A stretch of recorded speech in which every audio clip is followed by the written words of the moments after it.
ഇനി ഇവിടെ ചോറും കറിയും വെക്കുന്നത് എങ്ങനെയാണെന്ന് എനിക്ക് ഒന്ന് കാണണം.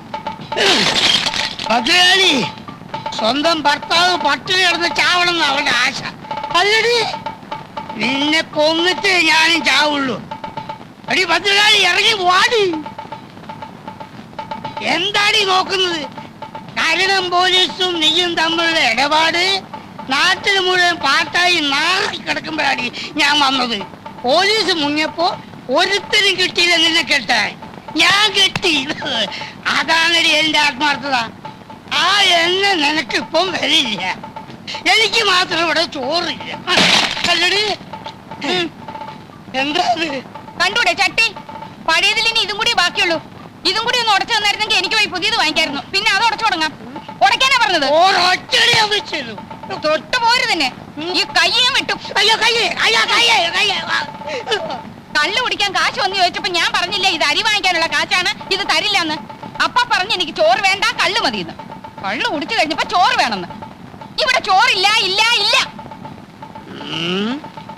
ഇനി ഇവിടെ കിടന്ന് ഒച്ചയും വേളം ഉണ്ടാക്കിയാലുണ്ടല്ലോ എന്റെ സ്വഭാവം അറിയാലോ. കരുണം പോലീസുമായിട്ട് എനിക്ക് ബന്ധം ഉണ്ടായിരുന്നെങ്കിലേ പിന്നെ എന്തിനാ ഇയാളെന്നെ കെട്ടിയത്? നിന്റെ തന്ത എനിക്ക് കാശ് തന്നിട്ട്.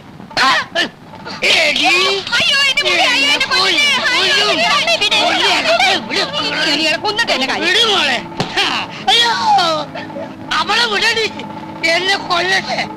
ഞാൻ ചത്തല്ല, അവക്ക് കരുണം പോലീസില്ലേ. പിള്ളേരുടെ മുമ്പിൽ വെച്ച് തോന്നിയാസം പറയരുതെന്ന് ഞാൻ പറഞ്ഞിട്ടില്ലേ? കരുണം പോലീസുമായിട്ട് എനിക്ക് ബന്ധം ഉണ്ടായിരുന്നെന്ന് തന്നെ കൂട്ടിക്കോളൂ. നിങ്ങളുടെ ആദ്യ ഭാര്യ പതിവ്രത ആയിരുന്നല്ലോ. എന്നിട്ട് എന്തേ അവളൊരു ലോക കളനെ പറ്റൂ? മുട്ടയെന്ന് വിരിയുന്നതിന് മുമ്പ് അവൻ ജയിലിൽ കിടന്നില്ലേ? ഇപ്പോഴും ആളുകളെ പറ്റിച്ച് നടക്കില്ലേ?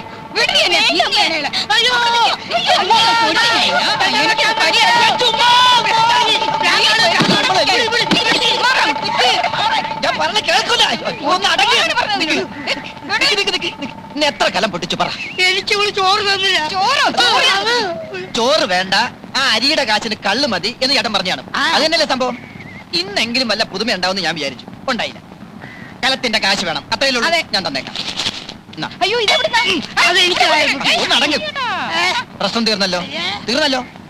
ഈ രൂപ രാജഗോപാൽ എന്റെ പേർക്ക് മണി ഓർഡർ അയച്ചതാ നിങ്ങൾക്ക് തരാൻ. ആണോ? എങ്കിൽ എനിക്കിതായ്മുട്ടി. ഇവളിപ്പോ അവനെ തെറി പറഞ്ഞിട്ടുള്ളൂ. എങ്ങനെ പറയാതിരിക്കും? അവന്റെ ഈ പെമ്പിള്ളാരുടെ തള്ള രണ്ടാണെങ്കിലും തന്ത നിങ്ങൾ തന്നെയല്ലേ. പെങ്ങന്മാർക്ക് ചെലവിന് കൊടുക്കേണ്ടത് ആങ്ങളയുടെ കടമയാ, ഇല്ലേ അയ്മുട്ടി? അതെ അതെ അതെ. കൊല്ലിഞ്ഞ എന്താടി നോക്കിയിരിക്കുന്നു? കേൾപ്പൊടി കാഴ്ച കാണാൻ വന്ന് നിൽക്കുന്നു. ഈ പണം അവൻ എന്റെ പേർക്ക് അയക്കാൻ എന്താ കാരണം? എന്താ ഇവിടുത്തെ മേൽവിലാസം അറിഞ്ഞൂടെ? എന്തോ എനിക്കറിഞ്ഞൂടാ. അവൻ എവിടെ ഉള്ളത്? ആരെയാ ഇപ്പൊ അവൻ പറ്റിച്ചോണ്ടിരിക്കുന്നത്? എനിക്കൊന്നും അറിഞ്ഞൂടാ എന്റെ പടച്ചോനെ. നീ അവനെ കണ്ടു? ഈ പണം നിന്റെ കയ്യിൽ അവൻ നേരിട്ട് തന്നാന്ന് ഞാൻ പറയും. അല്ലെന്ന് ഞാൻ പറയുന്നു. ശരി ശരി, അല്ലെങ്കിൽ മോനെ ഒരു 50 രൂപ എനിക്ക് താടാ. 50 രൂപ പോയിട്ട് 10ന്റെ പൈസ എന്റെ കയ്യിലില്ല. ഇല്ലെങ്കിൽ വേണ്ട, വാ നമുക്ക് ചായ കുടിച്ചിട്ട് പോകാം. വേണ്ട, ഞാനിപ്പോ ചായ കുടിച്ചാണ്. ഞാൻ ചായ കുടിച്ചാണെന്ന്. ആ ശരി, അത് അവിടെയുള്ള കുടിച്ചേട്ടാ. ഞാനിപ്പോ കുടിച്ചാ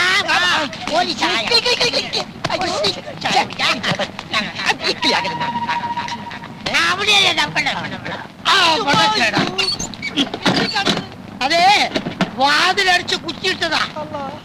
നിനക്കറിയാം അവൻ എവിടെയാ ഉള്ളത്. അവൻ കാശുണ്ടാക്കുന്നുണ്ടെന്നുള്ളതും എനിക്ക് മനസ്സിലായി. അവനെ കാണിച്ചു തരാതെ നിന്നെ ഇവിടുന്ന് പുറത്തു വിടുന്ന പ്രശ്നമല്ല. ആയിമുട്ടി പറ്റി അവനെ കേടാ. എനിക്ക് ആ അഡ്വാൻസ് കിട്ടിയ വളരെ നന്നായിരുന്നു. പറഞ്ഞിരുന്ന സമയം കഴിഞ്ഞിരിക്കുക. അതെ ഡോക്ടറെ, ഞാനേ വളരെ പ്രധാനപ്പെട്ട കാര്യം പറയാനാ വന്നത്. അഡ്വാൻസ് എന്തിനാ? ഞാൻ ഈ ആശുപത്രി എന്നെ എഴുതി അങ്ങോട്ട് തരുമല്ലോ. ആശുപത്രി കിട്ടിയിട്ട് എനിക്ക് എന്താ കാര്യം? അതെ, അതെന്താണെന്ന് വെച്ചാൽ ഞാൻ പറഞ്ഞുതരാന്നേ. ഡോക്ടർക്ക് ഇപ്പൊ ഈ നാട്ടിൽ എന്താ പേരെന്ന് അറിയുവോ? എന്റെ മോൾ ഒരു ദിവസം ലണ്ടനിൽ നിന്ന് ഫോൺ ചെയ്ത് ചോദിക്കുക, അച്ഛാ നമ്മുടെ ആശുപത്രി മിടുക്കനും സുന്ദരമായ ഡോക്ടർ എത്തിയെന്ന് കേട്ടത് ശരിയാണോ എന്ന്. ഞാൻ പറഞ്ഞു ശരിയാണെന്ന്. അവക്ക് ഭയങ്കര സന്തോഷമായിപ്പോയി. അതായത് ഡോക്ടറിന്റെ പേര് ലണ്ടൻ വരെ എത്തിയിരിക്കുന്നു. ആരോ ഇവിടുന്ന് ഊമക്കത്തെഴുതി അറിയിച്ചതാവും. ഇനിയും കുറച്ചു കാലം കൂടി ഞാനിവിടെ നിൽക്കേണ്ടി വന്നാൽ ലണ്ടൻ മാത്രമല്ല ലോകം മുഴുവൻ ഞാൻ അറിയപ്പെടും. അതാണ് എന്റെ അവസ്ഥ. അറിയപ്പെടണം. അതിൽ ഏറ്റവും കൂടുതൽ സന്തോഷിക്കുന്നത് ഞാനായിരിക്കും. എന്റെ മോള് ലണ്ടനിൽ എന്ത് ചെയ്യുന്നു എന്ന് ഡോക്ടർ ചോദിച്ചില്ല. മകളവിടെ എന്തൊക്കെ ചെയ്തു കൂട്ടുന്നു എന്ന് ഇവിടെ ഇരുന്നുകൊണ്ട് നിങ്ങൾക്ക് പറയാൻ പറ്റില്ലല്ലോ, അതുകൊണ്ട് ചോദിച്ചില്ലെന്നേ ഉള്ളൂ. അവളവിടെ FRCS പഠിക്കുകയാണ്. വളരെ സന്തോഷം. ഞാനൊരു ശുദ്ധ മനസ്കനാണേ. ഞാൻ അതിലും ശുദ്ധ മനസ്കനാ. അല്ല, അതെനിക്കറിയാം. അതുകൊണ്ട് തന്നെ നമ്മൾ തമ്മിൽ വളച്ചുകെട്ടി സംസാരത്തിന്റെ ആവശ്യമില്ല. ഡോക്ടറിന്റെ മരുമോനായി കാണാൻ ഞാൻ ആഗ്രഹിക്കുന്നു. എനിക്കാകെ ഒരു മകളേ ഉള്ളൂ. അവളെ സുരക്ഷിതമായ കയ്യിലേൽപ്പിച്ചാൽ. എന്റെ കൈ വളരെ സുരക്ഷിതമായ കൈയാണ്. പക്ഷേ ഒരു പക്ഷമില്ല ഡോക്ടർ, ഞാൻ തീരുമാനിച്ചു കഴിഞ്ഞു. എനിക്ക് അഡ്വാൻസ് പെട്ടെന്ന് കിട്ടിയിരുന്നെങ്കിൽ. ഇല്ല, ഇനി നമ്മൾ തമ്മിൽ അഡ്വാൻസും ഇല്ല, ശമ്പളവും ഇല്ല. എന്റെ മോളെയും അതോടൊപ്പം ഈ ആശുപത്രിയും കൂടി അങ്ങോട്ട് ഏൽപ്പിക്കുക. അതല്ല, ഒന്നും പറയണ്ട, ഒന്നും പറയണ്ട, ഒന്നും പറയാൻ ഞാൻ സമ്മതിക്കത്തില്ല. ഒന്നും പറയണ്ട. ഭഗവാനെ, ഒടുവിൽ അഡ്വാൻസും ഇല്ലാണ്ടായോ? ഡോക്ടർ, എന്താണോ? ഡോക്ടർ അച്ഛനും അമ്മയും വന്നിരിക്കുന്നു. ഡോക്ടറിന്റെ അച്ഛനും. നോക്കെത്താ ദൂരം വരെ ഒരു പാടം, പിന്നെ തെങ്ങുന്തോപ്പ്, റബ്ബർ, ചുക്ക്, കുരുമുളക്, ഏലം ഇതെല്ലാം വിറ്റിട്ടാണ് ഇവനെ പഠിപ്പിച്ചത്. കോഴിക്കോട് പഠിച്ചു കഴിഞ്ഞപ്പോ അവൻ പറഞ്ഞ് എറണാകുളത്ത് പഠിക്കണം, പിന്നെ പറഞ്ഞ് തൃശ്ശൂര് പഠിക്കണം, പിന്നെ കണ്ണൂര്, കോട്ടയം, കാഞ്ഞിരപ്പള്ളി, അങ്ങനെ കാസർഗോഡ് തൊട്ട് കന്യാകുമാരി വരെയുള്ള സ്ഥലത്ത് ഞങ്ങൾ അവനെ പഠിപ്പിച്ചു. ഇതും കഴിഞ്ഞപ്പോ പറയാണ് എന്തോ ഒരു പാല്, എന്ത് പാല്? മണിപ്പാല്, മണിപ്പാല്. ഞാൻ പറഞ്ഞോളാം, എനിക്കറിയാം, ഇടയ്ക്ക് കയറി പറയരുത്. എന്താണ്? മണിപ്പാലി പഠിക്കണം. ആ സമയത്താണ് നമ്മൾ ആ റബ്ബർ എസ്റ്റേറ്റ് വിറ്റത്. 27 ഏക്കറല്ല, അമരാവതിയിലുള്ള 30 ഏക്കർ. ആര് നോക്കണം എവിടേക്കാ കിടക്കണമെന്ന്? എന്ത് വിറ്റാലെന്താ, ഒന്നും പാഴായി പോയിട്ടില്ലല്ലോ. റബ്ബറും തെങ്ങും ഒക്കെ ഇനി ഇഷ്ടം പോലെ വാങ്ങിക്കാമല്ലോ. എല്ലാരും ഉണ്ടല്ലോ. മോനെ, മമ്മി എന്തൊക്കെയുണ്ട് വിശേഷം? ഡാഡി എവിടെ? ഡാഡി അങ്ങ് ഒത്തിരി ക്ഷീണിച്ചു പോയല്ലോ. ആളെ കണ്ടിട്ട് മനസ്സിലായില്ല. സുമേ, ലതേ, അയ്മുട്ടി. ഞങ്ങളെയൊന്നും ഓർക്കുന്നില്ല. ഒരു എഴുത്തുമില്ല, ഒരു ഫോൺ പോലും ചെയ്യാറുമില്ല. ഡോക്ടർക്ക് എവിടാ ഇതിനൊക്കെ സമയം? മമ്മി, ഡാഡി, ഇത് ആശുപത്രി ഓണർ കുമാരൻ തമ്പി. മാധവൻ തമ്പി. ഓ, മാധവൻ തമ്പി. ഞങ്ങൾ വേണ്ടതുപോലെ പരിചയപ്പെട്ടു. ഡോക്ടർ ഡ്യൂട്ടിയിലല്ലേ, ഇവരുടെ കാര്യം ഞാൻ നോക്കിക്കോളാം. അത് വേണ്ട, അവർക്ക് പോകാൻ തിരക്ക് കാണും. തിരക്കില്ല, ഞങ്ങൾക്ക് ഒരു തിരക്കുമില്ല. അപ്പോഴോ? അയ്മുട്ടി, ഇറങ്ങാൻ നേരത്തെ കാറ് കേടായി, പിന്നെ ഞങ്ങൾ ലോറിയിൽ അല്ല ബസ്സിലാവുന്നത്. ഡോക്ടറെ, എല്ലാം ഒരു നിമിത്തമായിട്ടാ എനിക്ക് തോന്നുന്നത്. അല്ലെങ്കിൽ തന്നെ ഡാഡിയും മമ്മി ഇന്ന് ഇവിടെ എത്തിച്ചേരുവോ? വന്നാട്ടെ, ഞാൻ അവരെ വീട്ടിലേക്ക് കൊണ്ടുപോകാം. അത് വേണ്ട. ഒന്നും പറയണ്ട, ഒന്നും പറയണ്ട. വന്നാട്ടെ. ഓ, നമുക്ക് വൈകിട്ട് കാണാം. അങ്ങോട്ട് കേറ്, കേറ്, വേഗം കേറ്.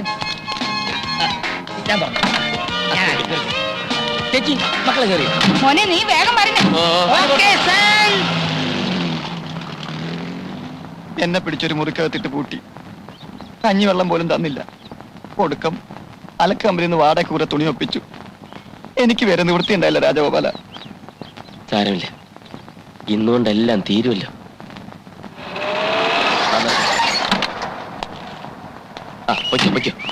അച്ഛനെ വെല്ലിട്ട് വന്നു.